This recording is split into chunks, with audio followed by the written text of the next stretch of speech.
session is specifically the Early Childhood Education Careers Conversation. So really excited to have you all join us. We have a great group of speakers and panelists joining us today. The webinar presentation will be recorded and available to you all following the event. And please feel free to ask questions throughout the event in the Q&A box. We will have some prompted questions for our speakers and panelists, but definitely encourage your engagement as well. And with that, I will pass it on to Evan Schmidt. Hey, everybody. Thanks for being here. I'm so pleased to have you. My name is Evan Schmidt. I'm the CEO of Valley Vision, and I'm really excited to be kicking off this webinar today. This webinar is going to take a deep dive into an issue that's incredibly important for our regional economy, for our workers, for employers, for families, for children, really for the well-being of our region, and that is childcare, and really looking at the workforce issues that are going into this really important sector. I'm going to start by talking a little bit, just for a moment, about Valley Vision and who we are and the work that we do, and then we're going to get deeper into the research. So here we go about Valley Vision. So Valley Vision has been operating in the Sacramento region for the last 27 years. We're a civic leadership organization, and we're dedicated to the livability of communities throughout our region. We do our work by advancing economic prosperity, social equity, and environmental sustainability co-equally. And we work across a number of different impact areas. And you see listed on this slide first, 21st century workforce. That's really what we're focused on today. And we do a lot of really in-depth work in this area. So let's go to the next slide and I'll talk a little bit about that.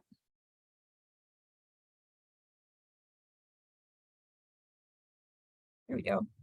So we do really extensive work to support a talent pipeline across our region. So first of all, we convene. We bring diverse stakeholders together to develop workforce solutions. We advance research. So that means that we conduct quality research on labor and workforce issues and trends in order to inform our system partners and really think together as a region about the future of work and what it is that we want to create. We work to align different systems. So we connect partners in the workforce system to function as a cohesive unit in service to each of those system partners' stakeholders. We advise, and that means that we assist cities, jurisdictions, and other partners with developing strategies to meet workforce goals. And finally, and really importantly, we amplify. We amplify voices and strategies to connect equity to economic prosperity. And I think you're going to see a lot of this in action today. This is really in large part what this webinar is about. And with that, I think I'd like to move us to the research that we're going to talk about today. So we're going to spend some time today, and we can go to the next slide, please, on some recent research, a report that was done in partnership between the Centers of Excellence and Valley Vision. I'm going to turn over to Erin here in a minute to talk about that. And then later in the webinar, we're going to look to some regional experts, practitioners, and leaders who are really diving deep into this issue to hear their perspective. So with that, I'll turn it over to Erin. Erin's, like I said, going to go into the research. Erin is the regional director of the Los Rios Centers of Excellence, and he also served as the lead researcher for this work. Thanks very much, Evan. It's great to be here. It's been really a journey, I guess I would say, in terms of this work with our stakeholder group, the task force that's been meeting that I'll talk about, and all the partners, including the community colleges. And I'm glad we have one of our faculty members on the webinar today to talk about what she's seeing from the college side of things. So just to kind of start out and note that, I think this theme was kind of amplified and rose to the surface during the pandemic. It's been interesting this fall going back in person to a number of different conferences and in-person meetings, summits, the Valley Vision Livability Summit, where the poll findings were released, Placer Valley's Chamber of Commerce Summit, and then California Forward, which took place some weeks ago in Bakersfield. And just noting that how this subject has come up, I think, in all these summits as being a critical issue facing our regions throughout the state. And this is a national issue that's compelling to us. And workforce is really at the center of being able to provide affordable, quality, and available, accessible early childhood education experiences. And certainly this is an opportunity area for community colleges, as the report notes. So, my organization, the Center of Excellence, it's a program of the California Community Colleges Economic and Workforce Development Division. We've been around for a long time in various different iterations. There's 9 offices around the state. We each kind of correspond to the way that the Chancellor's Office invests in career technical education. And so our goal is really to provide data and research and other kinds of technical support that helps the community colleges and other stakeholders to invest in workforce development. Our aim is to target high growth and high wage opportunities. This is referred to variously as like high road, the high road, right? So ensuring that our students get access to good quality jobs that have career pathways that are going to sustain them over the long run. With that, I think I will go to the next slide, please. So, I mentioned the word journey. I think we're going to go on a little bit of a journey today through the report that is now out and public. You can see down there is a link to the COE website where the report is published. I think the report, the slide deck will be available with a great set of notes that Valley Vision normally puts together following on these presentations. We do an industry advisory summit for lots of different topics. And so just want to note that we're going to kind of walk through the findings of the report. Let me back up just half a step there. So that's just to say that you'll be able to click on that link. Or there it is there. Maybe somebody can make it available in the chat, or I can. At any rate, we're going to walk through the report here. I do want to point out a note that the focus here was really on Sacramento County and then the 6-county Sacramento region. The data, that you'll see we make comparisons to the state. So we have that comparative geography. And the report was really developed in partnership with the task force, SETA, our workforce board, the city of Sacramento, Janine Cooper is on the phone, our community college reps, Child Action, Heidi Kaiser and others are on the phone, SCOE. And so it was really a kind of a community effort to make this happen. And so the recommendations, the findings, the design of the report, it's really reflective of this community participation. It was a great process. And I, again, want to thank all the participants and stakeholders for their input into this. This is a workforce report. And so the focus is on jobs with a goal of expanding access to childcare for our community and our region. Next slide, please. So we're just going to kind of jump right in here, and I'll note that the report gives an overview of the regulatory context in California. So the policies that guide licensed facilities for early childhood education. Title 22 is a kind of a baseline for all ECE facilities. Title 5 governs state preschool, and then we have federal Head Start guidelines. The report talks about this in various different formats, most notably what the education and experience qualifications are under each one of these different systems, because they are different, and it's important when you're sort of targeting and thinking about education and training to know what those requirements are. So the report details all that stuff. Here, I'm just going to kind of outline the major categories of licensed facilities and activities that we're going to be looking at today, and that we have data for. So childcare kind of happens in these 3 buckets is one way to look at it. The first are these childcare centers. So those are some of the facilities I just talked about, like under Head Start or state preschool in our local education agencies. But there's also private centers, family childcare homes, Childcare centers, by the way, that note on the right, represent about 65% of licensed capacity in Sacramento County. Licensed capacity just means slots or spaces for children, the number of slots or spaces. Family childcare homes are private small businesses. These can be large or small depending on the number of children they're licensed to serve. We have good data for those first two categories. This third category is really important, not least of which from an equity point of view. This license exempt category is often like friends and family sorts of arrangements, crisis centers, homeless respite. There's other various different categories. We don't have great data on this, and so it wasn't really a focus of the report. But like in particular, I think Child Action and others focused on this area in terms of being able to provide childcare from an equity standpoint and from an access standpoint. Next slide, please.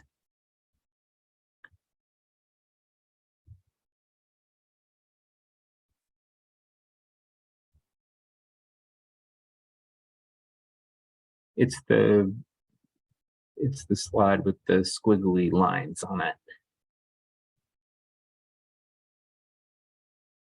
Yes, that one there. Thank you. So there's a lot of stuff on this slide. I'll just spend a minute here. We measured and reported on these licensed facilities in terms of the numbers of facilities and then that capacity, those spaces or slots for children.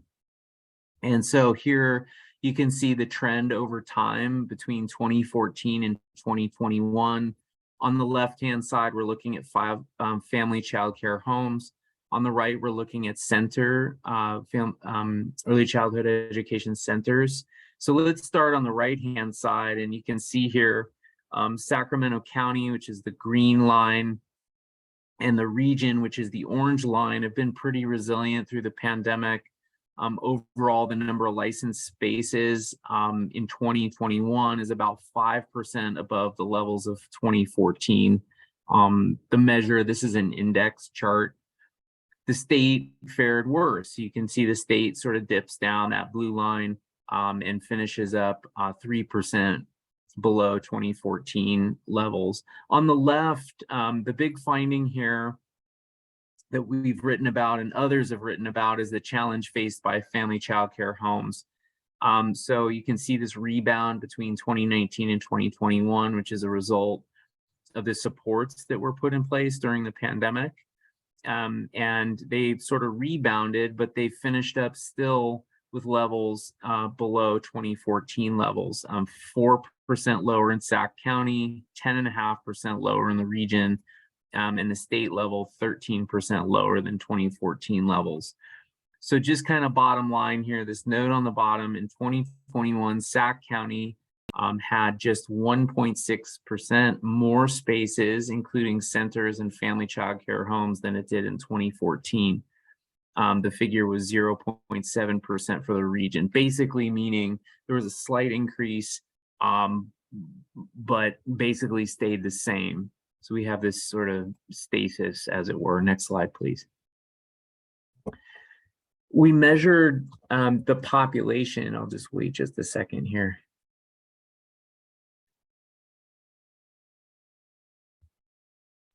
Apologies for that. We're using a new platform, so getting used to it. Thank you.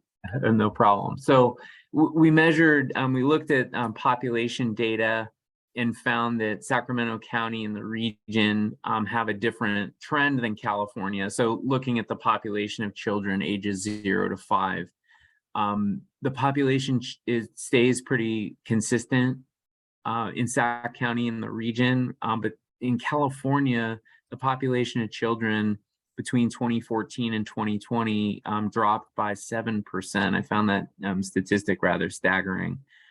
And so the other thing that we look at is comparing those numbers of licensed spaces to the population of children ages 0 to 5. There's not really a standard way of doing this in the field, but we sort of followed the way that the local planning councils have done this, and basically did a simple division. The number of the population and compared it to those numbers of licensed spaces. And what you can see here is that that comparison, generally speaking, shows that there are licensed spaces for about a third of children between the ages of 0 to 5. So not a perfect comparison, but it is a way to kind of think about the availability of licensed childcare within a geography to do that comparison. Next slide, please. So now we're going to start looking at the jobs picture. And again, here we split out childcare centers and family childcare homes. What you're looking at here is a trend of an estimate based on a modeled scenario for the number of jobs in those centers, the blue segment of each column, and then the family childcare homes in the orange portion of the column. We worked with the UC Berkeley Center for the Study of Childcare Employment and came up with a modeled scenario based on survey research that they've done. And basically the idea here is that if we were to look at consistent levels of employment per site, what should have employment done over time based on facility trends.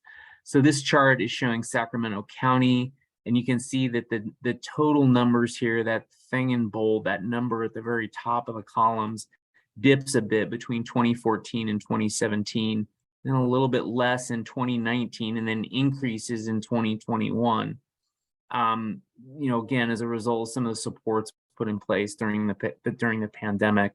So I want you to remember a number that in Sacramento County, under this scenario, the number of jobs in these facilities should have increased 5.4% between 2014 and 2021. They should have increased by 1.3% in the region. Next slide, please. But instead, what happened? This is different data looking at industrial trends. It comes from payroll data and census small business data. So instead of those increases in jobs during roughly that same time frame, the industry lost almost 8% of its employment in the county and 3.7% in the region in a 5-year period, 2015 to 2020. So for the county, the 10-year picture is really even worse. It shows that between 2010 and 2020, the industry lost 21% of its employment. So the kind of conclusion that I drew in this case, when you make these comparisons between the scenario and the industry employment, is that the industry is operating in a situation where it's chronically understaffed. And we heard this from our partners, we heard this from our employers, and several of our employer interviewees told us that they couldn't serve the number of students they were licensed for because they didn't have the staffing to meet the required ratios. So there's a student to teacher mandate in terms of those regulations I mentioned. So the industry in a different measure, a monthly kind of more real-time measure, shows that the industry did increase between 2015 and 2019, but the industry lost 34% of its employment overnight in the early days of the pandemic. And I think the latest numbers I've seen show that it's still about 10% below where it was in January of 2020 at the state level. Next slide, please. So we borrowed, again, this method from our Center for Study of the Child Care Employment Group at Berkeley, just comparing occupational median wages to living wage standards. So there's these two orange bars at the bottom. The first is a self-sufficiency wage from University of Washington. The other is an MIT living wage calculator. And here you can just kind of see the results. Median hourly wages for childcare workers are just 37% of the MIT living wage for one adult, one child household. Preschool teachers earn just 45% of the living wage. Childcare administrators just 60% of the living wage. We also do this comparison for early childhood early childhood education occupations. We compare to kindergarten and elementary school teachers and see a similar kind of delta. And the idea here is providing some context for the transitional kindergarten movement, which I'll talk about in just a minute. Next slide, please. So Valley Vision supported the research on employer interviews and conducted a survey of current and former early childhood education workers. And this slide shows some of the results. So when asked whether they considered changing careers, just over half of respondents, these former and current early childhood education workers, said they had considered changing careers. 92% of those who had considered changing cited wages as the main concern. You can see that result on the right. It's kind of like head and shoulders above the other answer choices. But they also expressed that health and retirement benefits present major concerns of why they consider changing careers. Benefits seem to be significantly important for small employers. Smaller employers, not surprisingly, have a harder time providing these benefits. Next slide. So we look at the demographic profile, and this data comes right from a 2020 survey data from the Berkeley group. The data is parsed for family child care home providers, center directors, and center teaching staff. Latinas are in the gray segment here. This is a race and ethnicity profile. They're the most significant non-white demographic, making up about 40% of center teaching staff and family child care home providers. There is a disparity, however, then. So if you look at that gray segment in the middle column, which is center directors, Latinas represent just 23% of center directors. So there's this key delta, I mean, in terms of the disparity on race and ethnicity. Those higher paying positions are like almost 20% fewer Hispanics in that category. So the key finding overall for this non-whites category is that 7 out of 10 family child care home providers and center teachers are represented by non-white categories, but just 4 out of 10 are in non-white categories for center directors. So the kind of way that the partners encouraged the wording of this, I think, was that these underrepresented groups have not had similar access to education and advancement opportunities that might encourage them to move into management. So next slide, please.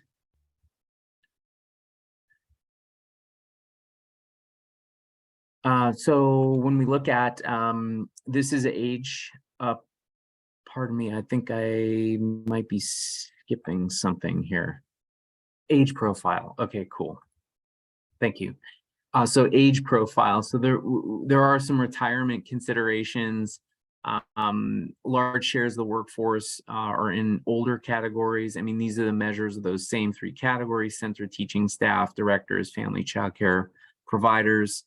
There are large shares in the older age categories above 40. You can see is the gray segment there. We heard frequently from our partners that there are challenges recruiting younger workers in the field. Also that there are retirement threats. I mentioned that.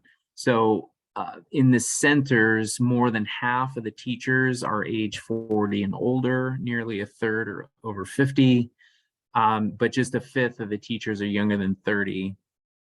For family child care homes, just under half of family child care home providers are 50 and over. So, you know, additionally presenting challenges to the workforce, this threat of retirements upon us and looming in the future. Next slide. So there's a couple of ways to interpret the educational attainment data here. The first is that early childhood education workforce is highly educated. So, you know, more than half of ECE center teachers have a bachelor's degree. Attainment of associates and bachelor's degrees is quite high. Also for teachers, aides, and family child family childcare home providers. That's the top two bars on the chart. You can see that gray segment is bachelor's degrees attainment, and the orange segment is associate degree attainment. So so that's one thing. They're highly educated, sometimes more educated than actually what the regulations might require. But we note also that there's a large segment in the region that's not obtained a post-secondary credential, that just has a high school diploma or less. And so these are going to represent key opportunities to recruit workers into education programs that can upskill them, both for teaching positions, supervisor positions, and then again, this transitional kindergarten that we'll talk about in a minute. Next slide, please. So the report contains an asset map of the region's degree and award programs. All 8 community colleges have robust early childhood education programs, including associate's degrees, transfer programs. The programs, generally speaking, correspond to the way that state preschool breaks down requirements for Title V. The position categories, there's more teacher categories, for example, than under Head Start or Title 22. So here what we're looking at is award production from California State University, Sacramento, and the 8 community colleges. Combined, the region increased its award production by 45% between 2013 and 2014 academic year, in 2020-2021 academic year. And in the most recent year for which there's data available, actually I could qualify that a little more. I've done some updated work recently, but annually the region's outputting about 1,000 certificates and degrees. And actually I should just note, I'm doing some additional analysis now. The community colleges have a more recent academic year available, indicating that this number has gone up even more. Partly as a result of a big windfall of credentials coming out of Woodland Community College and Yuba College. For some reason, I'm trying to track down why that is, but this number has actually significantly gone up, actually in the last academic year. So pandemic, we're doing it. The schools are kind of doing their part here in terms of award production for the most part, but as we note in this report, and another one I'm putting together now, there's additional room to expand and continue expanding. Next slide, please. So there's a literature review on transitional kindergarten and the universal pre-kindergarten movement.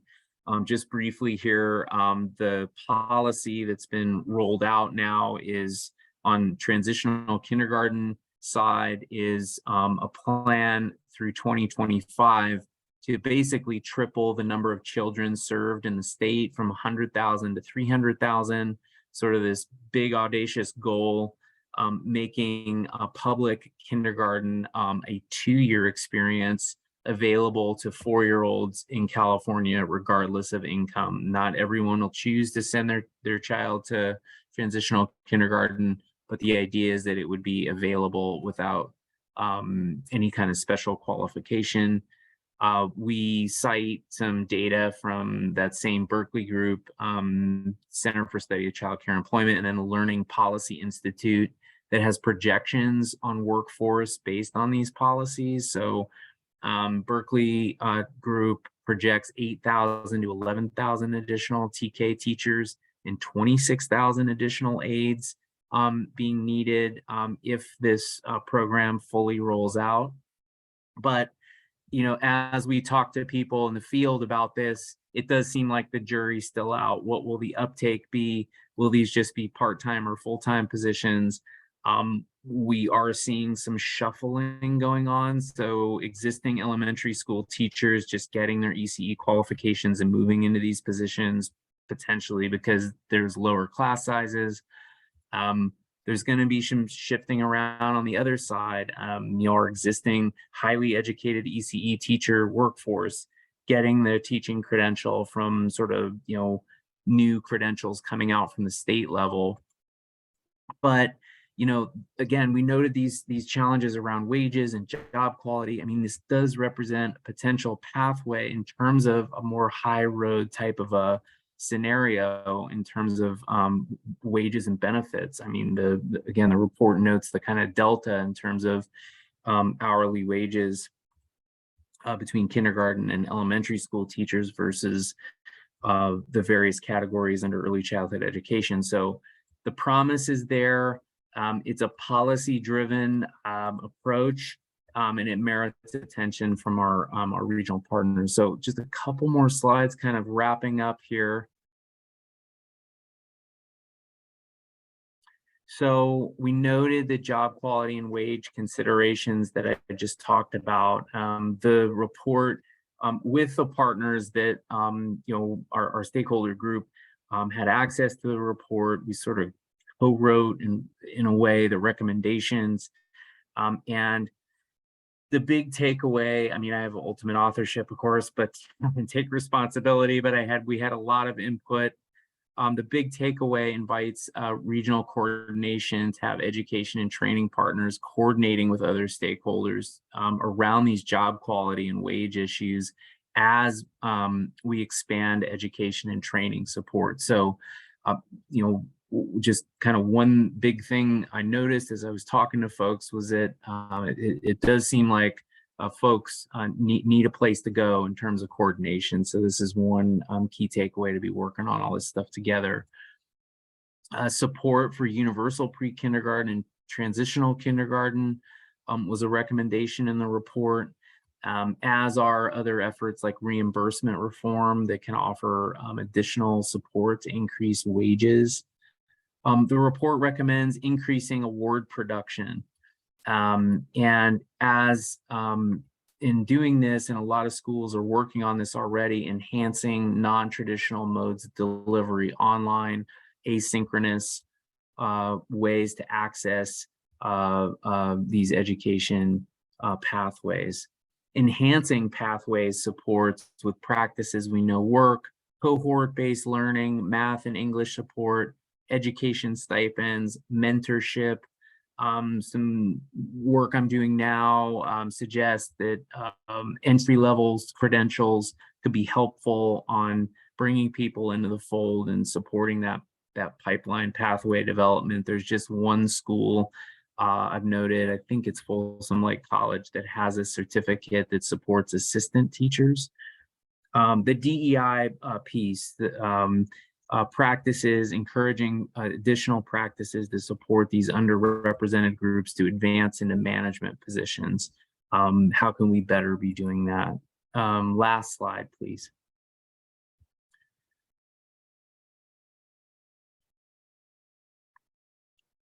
I think it's just the one back there. So in putting together the asset map and the overview of the education requirements, I found this to be quite complicated. The source materials were sometimes out of date or conflicted with each other.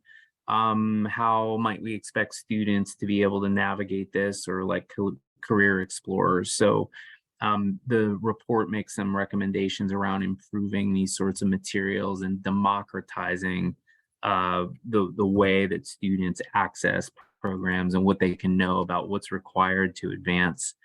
On the TK side, meeting TK demand will involve additional supports for leveraging teacher pathway programs. The community colleges and CSU have teacher pathway pipeline initiatives. Let's join forces.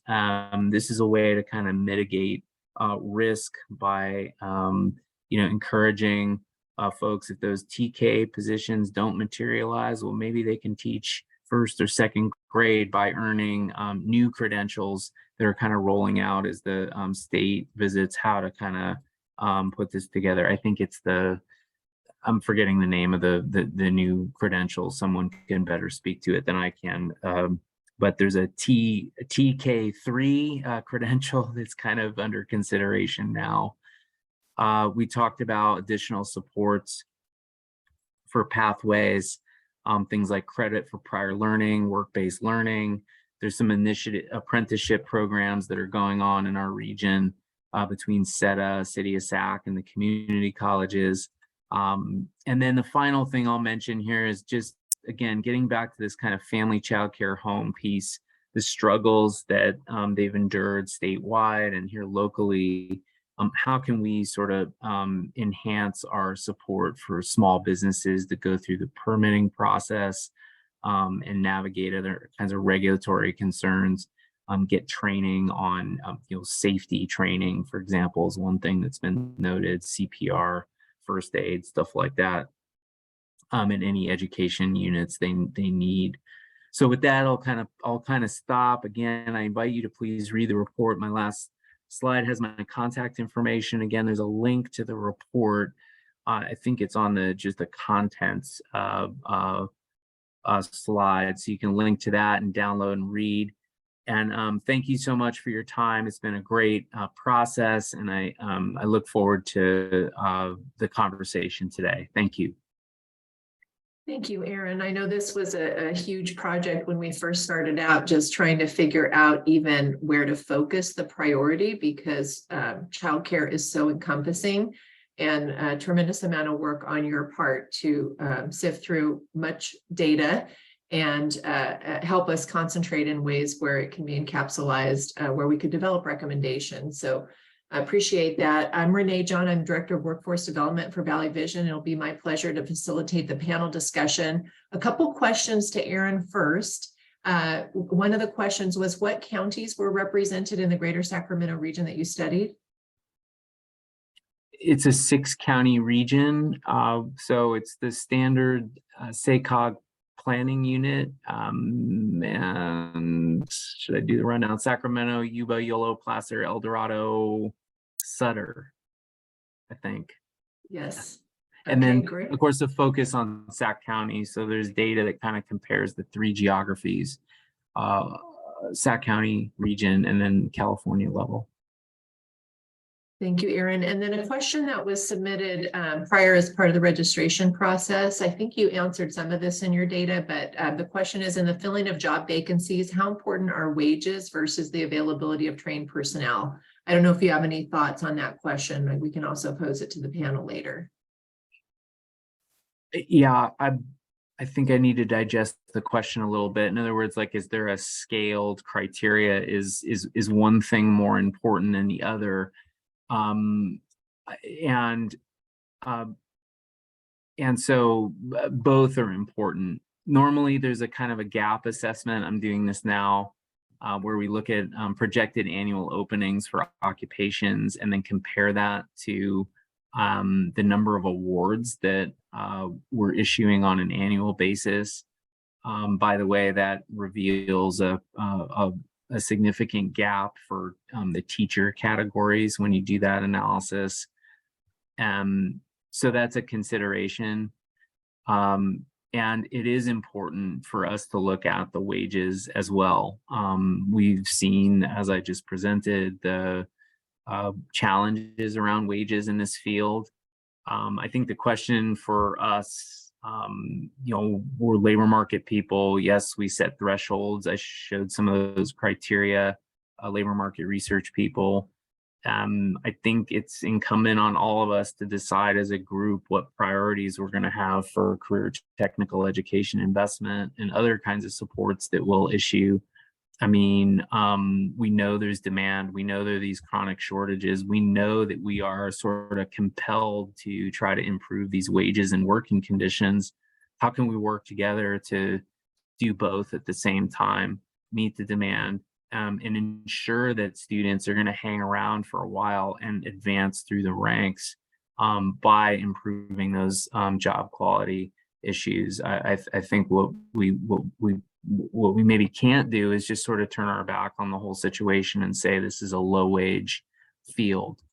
We've got important education training supports in our region. I think we should support those programs moving forward. However, the criteria that we're bound by with the strictures of things like strong workforce program requirements that are asking for us to demonstrate that we are improving wage outcomes for students and employment outcomes.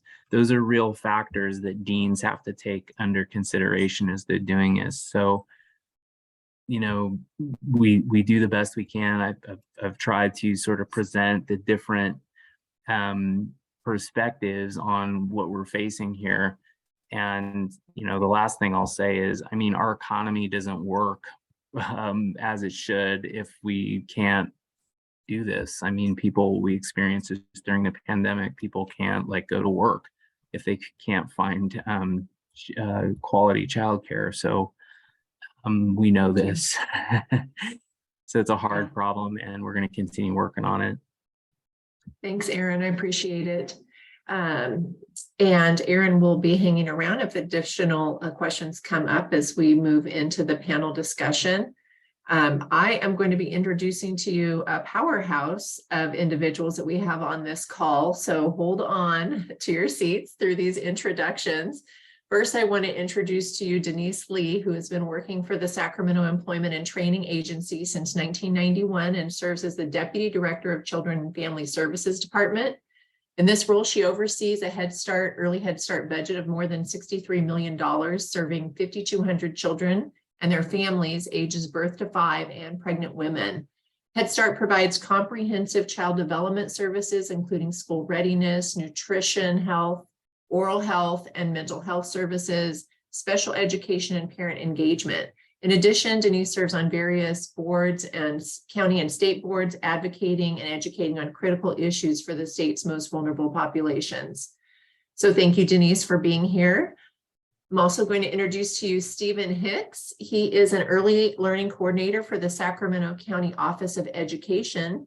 Stephen oversees the Sacramento Consortium for Empowering Early Educators, called SAC-E3 program, and that is working to increase the number of early educators available to serve in the state preschool program, transitional kindergarten, and specific competencies for all early educators in Sacramento County. Previously, Stephen served as the Assistant Superintendent for the Division of Early Childhood at the Maryland State Department of Education.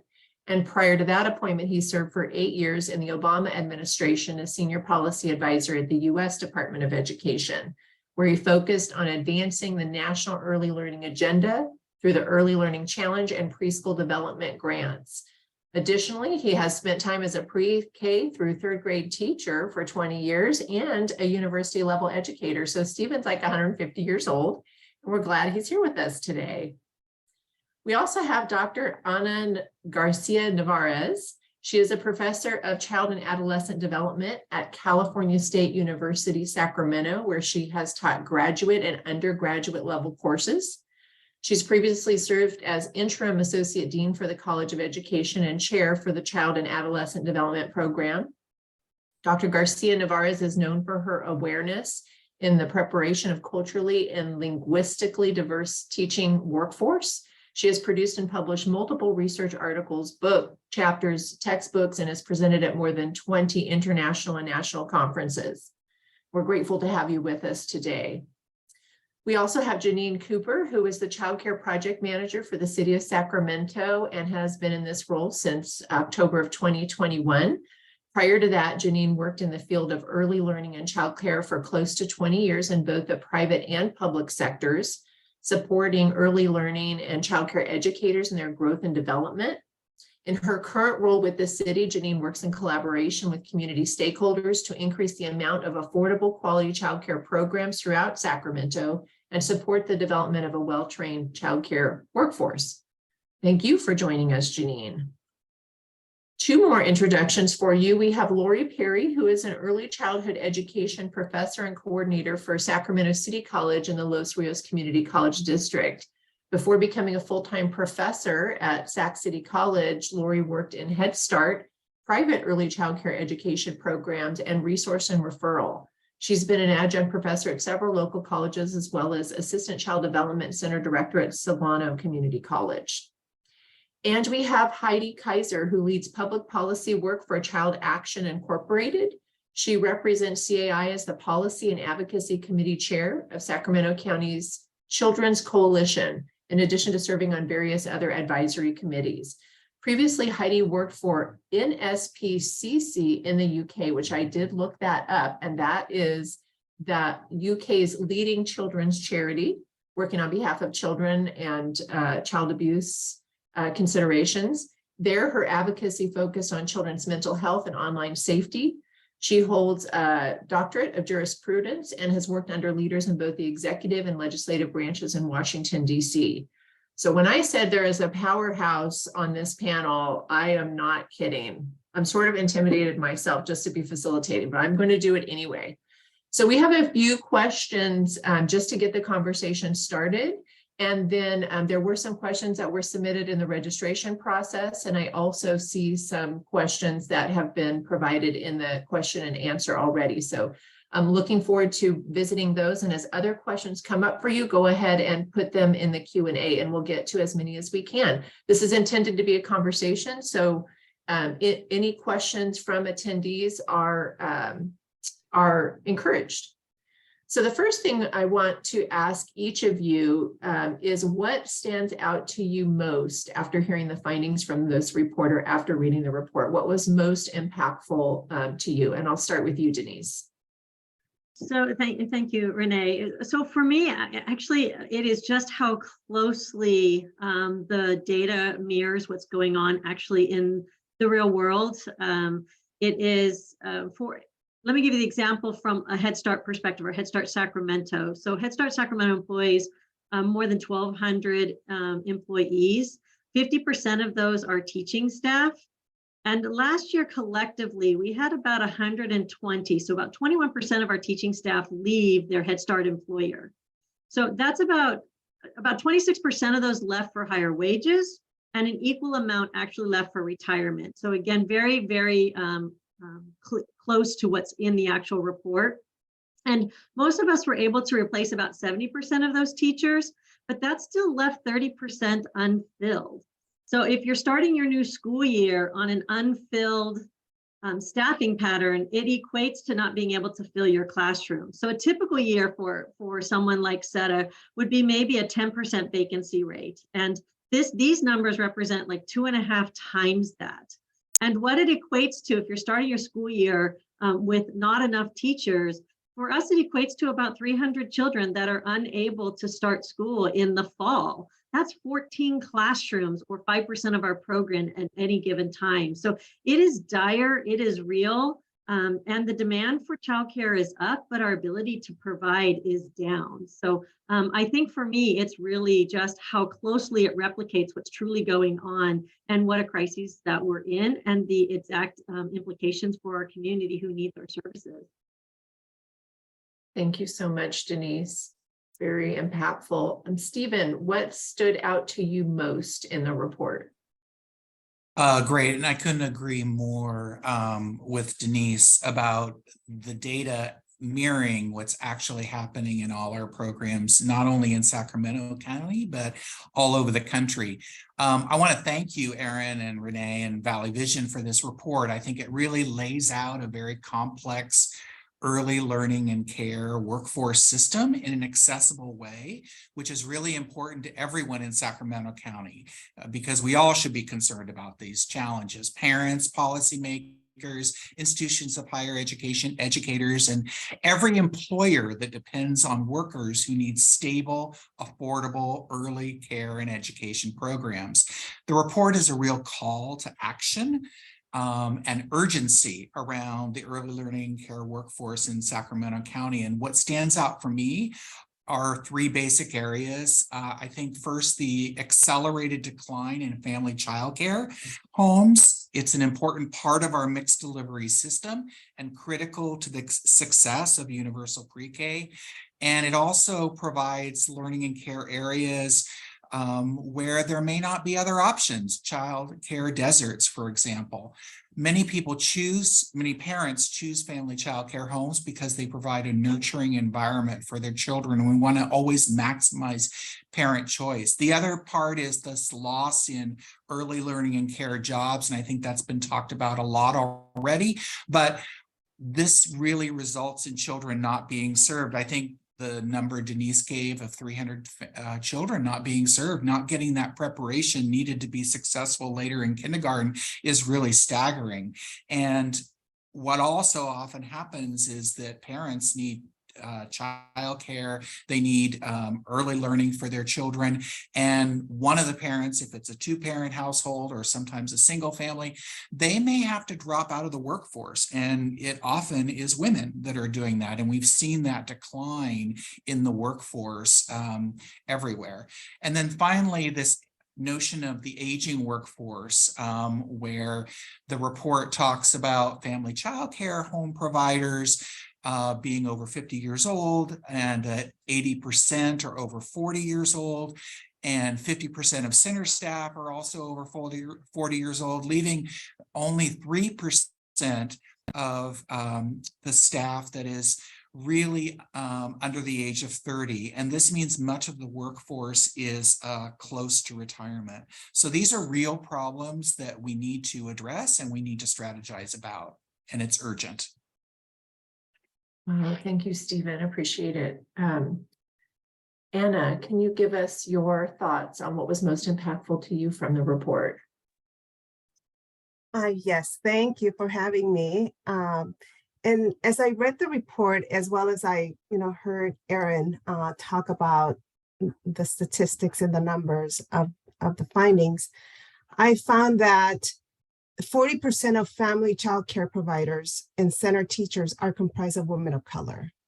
That was an eye-opener for me. I was not surprised, but just looking at the numbers of what that represents to our workforce, especially that are women that are coming in from different countries that are speaking other languages, that was an eye-opener for me. And to realize that they're not getting paid at the salary that they're supposed to. We already know that childcare, or the field of ECE, is not what historically meant to our society. We have to re-educate our society because the field, it's seen as an oppression, a systemic oppression characterized of the ECE. So we need to elevate the profession within high quality of teachers, and not just merely it is a babysitting type of job. So that was a very eye-opener for me. The other piece was that 60% of the directors are white, meaning that there's an educational inequity with regards to who are our teachers and who are our directors. So that was, again, an eye-opener as a faculty educator, seeing the discrepancy of the educational attainment, and also Erin mentioned access to education. So we need to be cognizant that we need to make education available to all these teachers. And then the other piece that was mentioned already was the age gap, that we're seeing, childcare providers that are under the age of 30, and 80% that are over age 40 or 50. And so that also tends to be revealing, in the sense that it is a retirement or aging workforce that we need to pay attention to and focus on the new generation, that we need to start preparing our students to go and stay in the field. So we need to retain them, and making sure that they're prepared and that they have the dispositions to be in the ECE field. So overall, I'm seeing a wage gap, gender gap, salary and benefit gap, age difference, and also what Denise and Stephen mentioned, that the industry is understaffed. So there's a huge issue that's happening in the field that it needs to be corrected, and we need to collaborate and work together to help our workforce. Thank you. Janine, what stood out the most to you in this report? Thanks for having me. First of all, I think the report validates what us in the field, have been dealing with for a long time as a director, as a program director. Low wages continue to be the barrier to staffing classrooms and expanding childcare access, and it has been for years and years and years, and continues. Overwhelmingly, I think early childhood workers do not make a livable wage. They cannot be self-sufficient in Sacramento County. I think that was laid out there. So things like home ownership, is not really a possibility for many of them. And I think that's a deterrent to getting in the field. And, a lot of people have already talked about some of the major impacts, but going back to that majority of workers being over 40 and nearing retirement age, which will further impact the worker shortage in the near future. But it also indicates that young adults are not entering the field. It's not attractive to them. It's not appealing, for young people because the rate of pay in relation to the education requirements. You can go to Starbucks or wherever and make $15 an hour, and you don't have to have, 12 units of ECE to do that, or 12 units of, to do that. So I understand why it's not appealing. And then just to reiterate what Anna's already said about directors not being white staff earning more really and having higher education level. And I think that has to do with access to education, which we know has been an issue. And there's also a lack of advancement for people of color in the field. So we definitely want to see that representation. We know representation matters, and it's important for both the teachers, families, and children to see themselves in, those positions and people like them in those positions. And it's also important when we think about decision making, that impacts families in the community as well. Thank you, Janine. Lori, what stood out to you the most in this report? Well, first, thank you for inviting faculty from the community colleges. I think we have very, very close contact with the people who are entering the workforce, and a lot of people who are currently in the workforce that are taking classes. And so we're hearing from our students all the time. The data is a lot what we see from the Center for the Study of the Child Care Employment, and it's been that way for a long time. What kind of stood out to me was, I think, paying attention to private programs. That's programs where parents are paying tuition. We are seeing lots of things happening on the public side with the P3 credential, transitional kindergarten. And I know as a faculty person, as I train people and they get their AAs, and I'm here in my office at the college right now, I am pushing them towards those jobs because those are jobs with a livable wage. But the private programs are now going to have a shortage of people, because as people get an education, they go for the jobs with the better pay. And so I think real concerns about where private programs are going to go, particularly if universal preschool starts, where children as young as 3 can be receiving preschool services at a school district. Those programs then are probably going to turn to younger children. And the ratio for younger children is 1 to 4. And we already have programs struggling to pay wages when the ratio is 1 to 12. So there's a huge issue. And most of our parents right now, if you're working, you're using some kind of either a child action voucher or you're paying for it yourself. And that's going to be used in a private program. So I think that that really has me concerned about the private programs. And then inside those private programs, one thing that I think we see that is an equity issue is that there is no advancement in private programs for people. I'm currently teaching a course, and the prerequisite is you must be working 30 hours a week. And it's an experimental course. I wanted to find out more about it. And so I'm hearing a lot from those people. They're all employed. They're all in private programs. And what they're telling me is I'm getting units and I'm going to school, but my wages aren't changing. And one person said, I actually just got a head teacher job and I'm so excited, but the owner said that there's no money to pay me more for that new position. And her question was, why do I take on the extra responsibility? So I think for a lot of people who are juggling families, and of course my class is 100% women, all juggling families and all the roles that they have, the idea of going to school and advancing and not getting that much of a pay bump is really critical to them. We need to have that support for the private programs, or everybody's going to move into the public programs and get those jobs. So I appreciate that. And one last thing, I know we're running out of time, but I appreciate Erin sending out a warning, I think. And our program does depend on strong workforce money. It depends on these programs for the CTE programs. And the goal of the CTE programs is for people in those programs to make a livable wage. And my program here at the college, the center, the childcare center, where we do all of our practicum labs, it's hugely supported by that strong workforce money. If that money goes away, we won't be able to educate people at the community college in early childhood education. And it will go away if the jobs are not high enough paying that they feel that we should be attracting people into those fields. So we really want to think about that as well. Thank you for having us here today.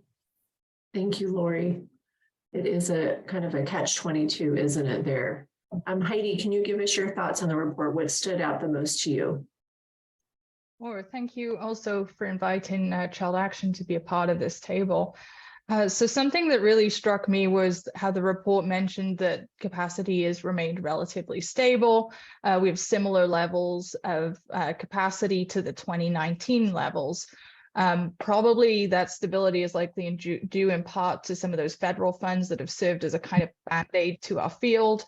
But that model that was shared from UC Berkeley that showed that to meet the needs of the community, our workforce should have increased by 5.4%, yet instead we lost around 7.8%. I think that just shows how difficult it is to get staff into this field. That capacity piece and the workforce is so interconnected. Child Action itself works with providers to help and encourage them to grow their licensed capacity. But if those programs don't actually have the staff they need, they can't increase opening classrooms or meet those ratio requirements to be able to serve more kids. So that really struck me. Also, with that ECE workforce reduction and the implementation of TK, our field is now the childcare, private childcare field in general is required to kind of quickly pivot to offer some of those alternative options for childcare to maintain their enrollment and their income. So that might be offering after school care or non-traditional hours and more infant care, which offers a lot of additional costs. So higher operating costs, the need for more adult to infant ratio to meet that need. So how will our field be able to adapt to that? And then also within that, if licensed childcare is only meeting around 1/3 of our 0 to 5 population, my question becomes, where are those other little ones? And based on the report and what we're seeing, they're in those licensed exempt family, friend, and neighbor care. And those programs are such a critical part of the childcare continuum. So how are we offering support to families with infants and outside of that non-traditional hour workforce of 9 till 5? It's in those particular care options. The other big thing was the inequitable access to educational and professional development opportunities. And I know a bunch of other participants have mentioned that as well. But those same individuals that we're really relying on to look after our littlest learners are the ones with the least access to those educational and professional development opportunities. So our women of color, our non-English speaking monolingual providers. Those same women are predominantly operating family childcare homes and family friend and neighbor providers. And they're the ones who are significantly underinvested, yet they play a key role in looking after our children. Thank you, Heidi. I'm just going to ask one more question to the panel so that we can get to the audience questions. And I really appreciate the vibrancy of the attendees and your inquisitions to the panel. So we'll get to as many of those as we can. I will say one question is asking about, will you receive the contact information for all the panelists? And you will. We'll be providing that at the end on the slide for you. So Janine, I think I'll start with you this time. And the question I want to ask you is, how is the city of Sacramento currently tackling these challenges, and any thoughts you have about improving job quality, which I know is a big topic, but your thoughts on those two things? Sure. So the city right now, I want to say the city leaders do understand how essential childcare is to economic and workforce development. And because of that, they allocated funding, 1.5 million, which is unprecedented. It's the first time for the city to do anything like that in 2021 to support childcare services and families getting back to work. So we were able to develop a spending plan with help from many of the panelists today and some other community-based organizations and policy advocates to come up with a spending plan that does include an ECE apprenticeship program and a startup funding for that, and a family startup grants for, and we're targeting, communities that are underinvested, underserved communities. So, we want to support with equity in education, like we discussed already, and ownership as well. And then quality, childcare, access to that as well. So the city is definitely investing in childcare, even by hiring a childcare project manager, that is an investment. So we are looking at that. And for the quality piece, I think the biggest piece that we can, obviously is investing in that compensation, number one would be, and then education as well.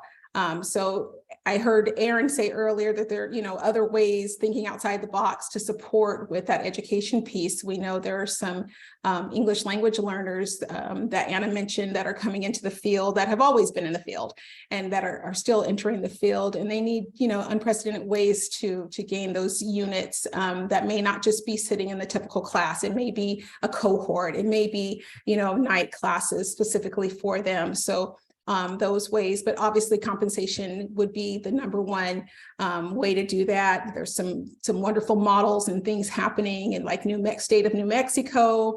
There's some great things that they're doing out there, and also in San Diego County and the city are working together with funding to support compensation and families. So there are some great models that we can look at as a state, and obviously the state is working on it. I want to say that we are working on reimbursement increases and things like that. So lots of work to do, but there are some work being done as well.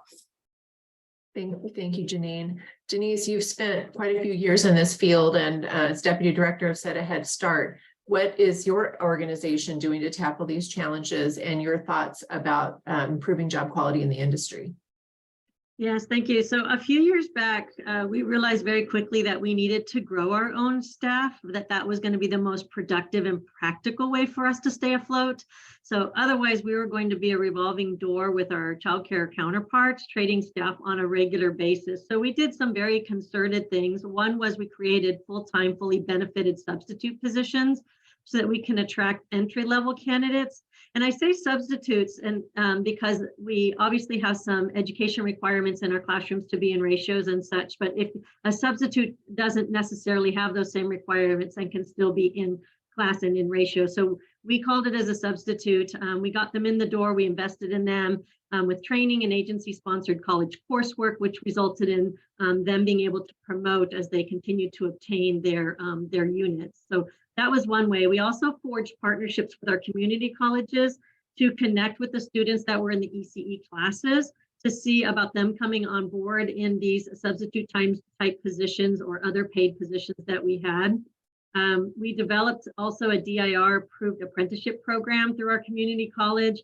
That has been a very big saving grace. That was new this year. We recruited from our own enrolled family base. We also recruited from marginalized communities. So while some of those folks may not be making a livable wage on the onset, getting them in and getting them trained and attracted to the industry was part of that outcome. So it's been very successful for us. We have 26 students in that the first cohort right now. And I would love to see that continue. That'll be one of my pushes as you ask the second question.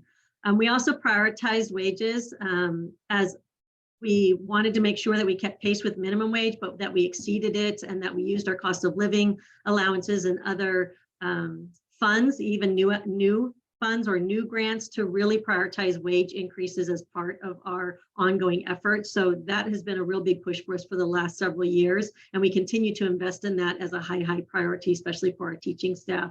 And then also we engaged our partners, our board members and our advocacy groups to help bring the attention to the crisis and the advocacy for funding to help increase these wages. Again, we know we may not be a livable wage. The data showed it. We know it when we look at our own wage studies.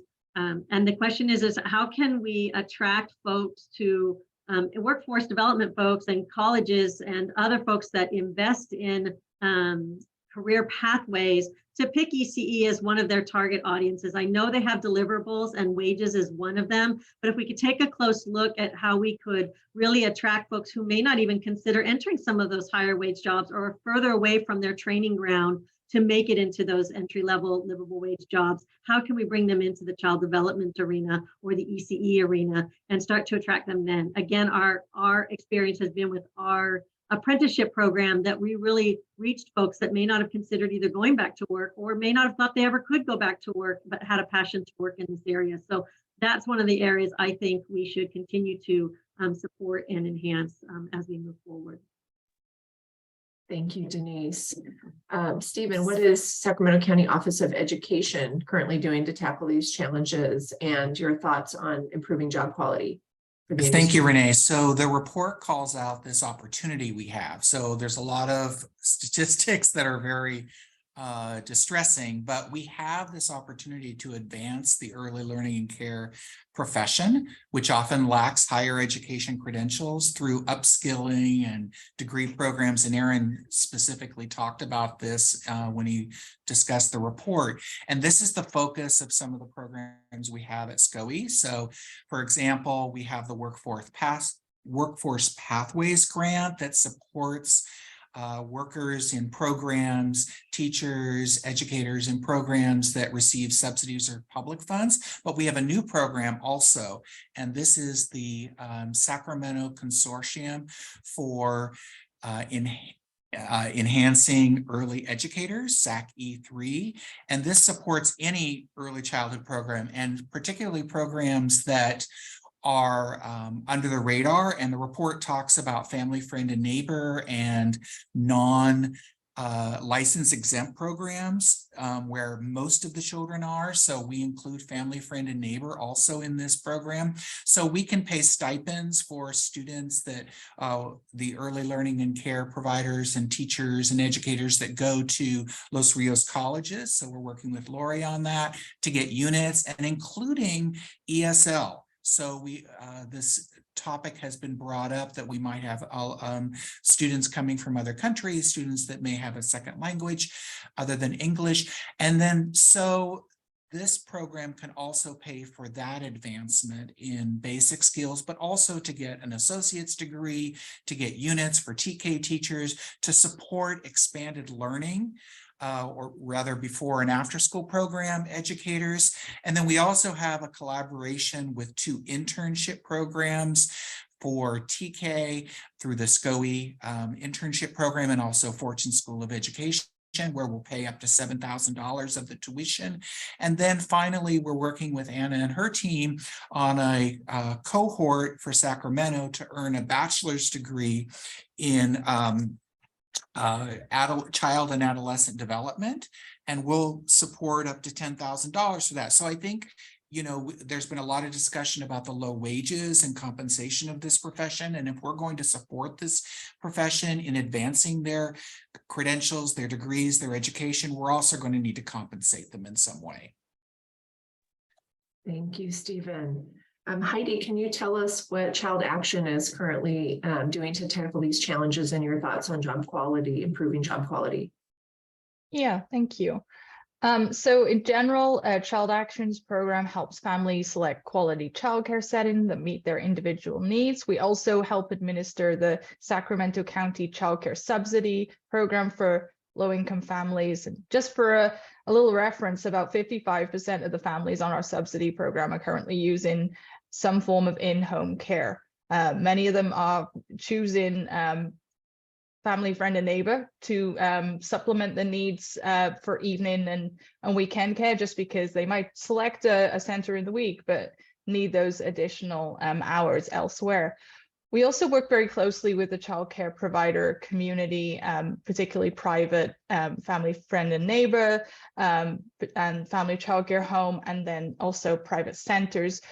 We help them get licensed, expand their capacity so they can care for more children if that meets their needs, and then also providing them with training so that they have the tools to provide quality childcare.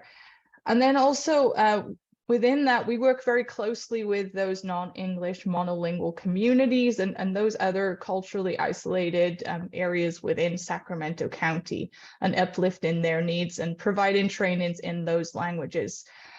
We also participate in statewide advocacy, uplifting the needs of families and childcare providers, along with the ECE Coalition and other advocacy organizations like the Childcare Resource and Referral Network.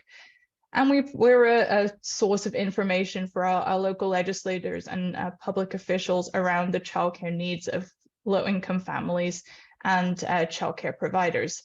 So as far as what we, based on the report and what we think is greatly needed in Sacramento County, I think we all know that childcare is really important to the local economy, and it's really, really critical to rebuild and stabilize childcare, especially with the ongoing inflation and the other challenges that we're expected to see, along with a potential economic downturn. So, I mean, I don't need to say it. I think everyone knows wages is likely at the top of our list. But then as far as something that we think is really critical is making sure that we actually have a true mixed delivery system. A lot of people talk about a mixed delivery system, but the definition of that is very different based on who you ask. To Child Action, that's making sure that it's informed by developmentally appropriate practices, honoring the vocational and culturally sensitive needs and for parents based on their choice and their decisions, and lifting up and honoring quality childcare practices along the full continuum of care, making sure that family, friend, and neighbor and family childcare are included in those opportunities, making sure that they're recognized for the important role that they're playing in our community, and helping them transition to being probably the main source for families when looking at infant and toddler care. We celebrate the idea that some early educators will move on to TK or other advanced opportunities, but that might not necessarily be an option that every childcare provider looks to. So making sure that if that's a decision that they don't make, they also have the professional development and training opportunities that they need to fully support them. So making sure that that's equitable, supporting current programs, current trainings that are offered, whether it be SCOE's work with family, friend, and neighbor, the Sacramento Public Libraries, Child Actions trainings, just extending and expanding those opportunities. Thank you, Heidi. Anna, can you tell us what Sac State is doing to address these challenges? Yes, absolutely. So basically, we have a grant called Uplift California. It stands for universities and partners learning, innovating, fostering equity, transforming California's ECE degrees.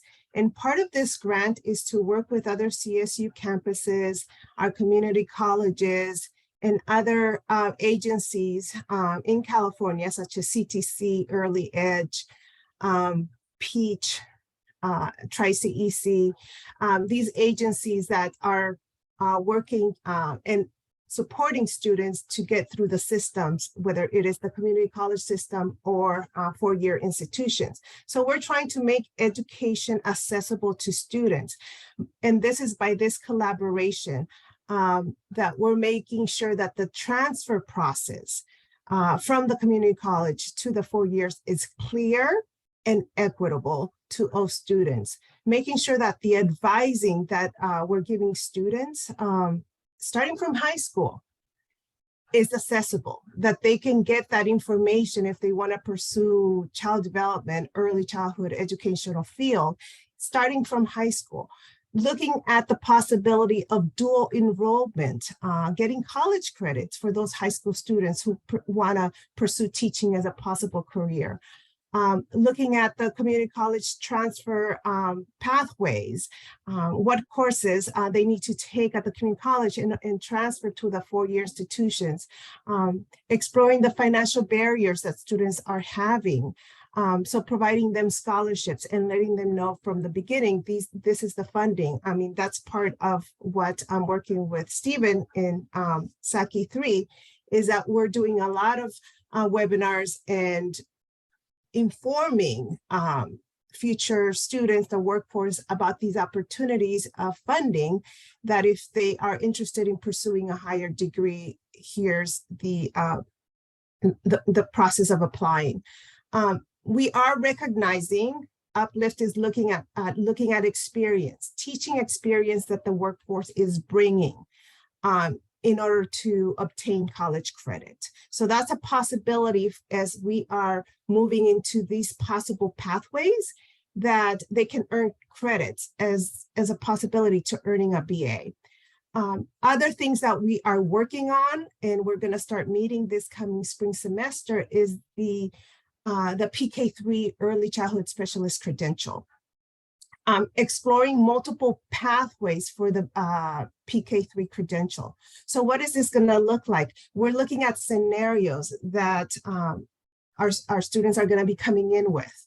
Those that already have a BA, those that don't have a BA, only a degree, those that only have certification. So what possible pathways are students needing in order for us to be creative in developing these different types of pathways for different types of students, and also for educational growth? So what kind of professional development opportunities we're also going to be providing in order for them to go into the PK3 credential pathway, or to teach in a TK setting. So the collaboration is essential with our community partners.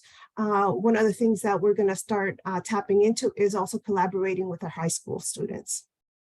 Thank you. That's great. Thank you so much. There has been a question that was posed about, are there any high school ECE pathway programs out there? And I know that they are. If anyone knows if they want to just type those into the chat, any of the panelists, that would be helpful. And then Lori, I want to ask you the same questions. What are the community college system doing? And we do have some questions specific to the community college system, so I'll just pose those to you at the same time. One question is, are the community college ECE programs operating at capacity and or in meeting their enrollment targets? And another question is, are the community college programs having any difficulty attracting faculty? Okay, so what I want to start with is with the collaborations, because the community colleges are working both with SCOE. Stephen and I talk all the time because we're partners on that grant, and also with Anna through that Early Education Teacher Development Grant and through Uplift, and we work with that. Also, shout out to the Child Development Training Consortium, which has for 25 years offered stipends to people who are employed if they take classes. And there's no questions asked. You just, if you pass your class, you get your stipend. It's been and also helping to pay for people to get their child development permits. So the community college has done so many collaborations to help support our students moving forward. And the amount of money that has been given by the colleges through Strong Workforce and Perkins has really been a great support for our programs ongoing. Questions about our capacity for classes. The community college courses actually took a big leap in enrollment during when we went remote for COVID. And what we picked up when we went remote with COVID was a lot of people who are working in the field and couldn't get to the college to take classes. And so that for us was a fascinating kind of experimental design we had never predicted. And we learned a few things. One thing we learned is not all classes go remote well, and we still have a lot of research in how to teach some things remotely. The other thing is, I think, helping students understand that just because it's remote, you can't take 12 units and work full time because it's just too much. And so advising students on that. And of course, we're working on all of our pathways as well, helping students transfer to the 4-year who are interested in that. So we are at capacity. My classes for next semester are full. People are wanting to take classes. I looked up some numbers this morning, and this fall we had 825 enrollments. That means places in seats. And Sacramento City College is a small, well, not as small as Folsom, but smaller than ARC and CRC. And 95% of our students are returning students. That means they took a class and they came back. And so I think what the community colleges do particularly well is connect students to the field and to other parts of the field. But I also would like to say we teach them what's possible.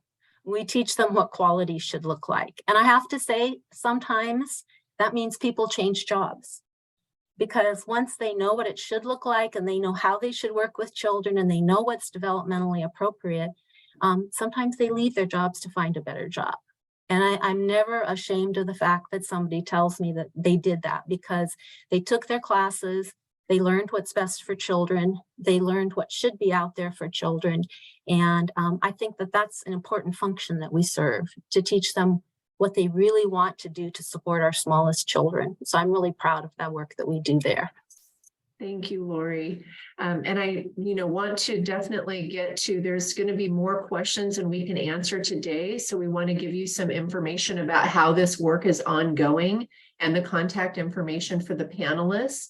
I do want to highlight that there were several questions about what additional resources are available for private and family child care centers to help them finance their programs. I'm not going to put you on the spot, Heidi, but I guess I'm going to sort of ask if you know that, if you can type that in the chat, or if anybody has information about that. While simultaneously, I'm going to introduce Lindsay Dunkel, who is the early learning coordinator at First 5 Sacramento. She's worked in the First 5 arena for 18 years in Sacramento and Nevada counties. She's a member of the Sacramento County Local Planning Council for Child Care, and she got her start in the early child care field as a preschool and toddler teacher.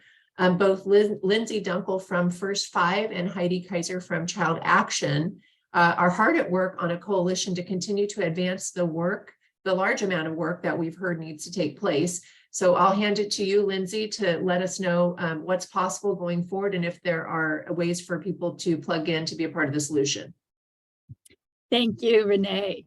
So seeing work that was going on in other counties and at the city of Sacramento, there was a group of us childcare advocates who said, hey, we need a childcare coalition for the county of Sacramento that can speak with one voice. We saw in San Diego how they got ARPA funds just right out the gate at the beginning of the pandemic. And we knew that we were speaking with many, many different voices in Sacramento about what childcare needed. So our mission, we called ourselves very simply the Sacramento County Child Care Coalition.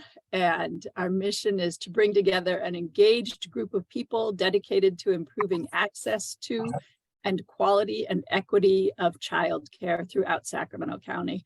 And we have 4 kind of overarching goals. Like I said, to speak with one clear voice on the needs of childcare in the county, to lift up the voices of parents and providers to policymakers at the city and county level, to lead from an equity perspective, and to help drive policy and systems level changes that benefit the early care and education sector and the families, the children, and the providers in that ecosystem. So I know we are just about out of time, but if anyone is interested in joining us in that venture, Heidi and Child Action are providing the staffing for the coalition, being that backbone agency for the coalition, and First 5 is providing some of the funding for that. So we would welcome you to come join us in that endeavor. Perfect. And Isabel, I'm going to have you put up the slide that shows the contact information for the panelists. And then I think we have, we'll let that sit there for a second. And then I think we may have a slide also on the coalition contacts, but in case anybody needs to write anything down here, we'll also be sending out this PowerPoint. So this information will go out to everybody who is registered. Isabel, do we have one more slide on the coalition? There we are. Okay, so that's it there. You'll have to contact Heidi for more information about the coalition.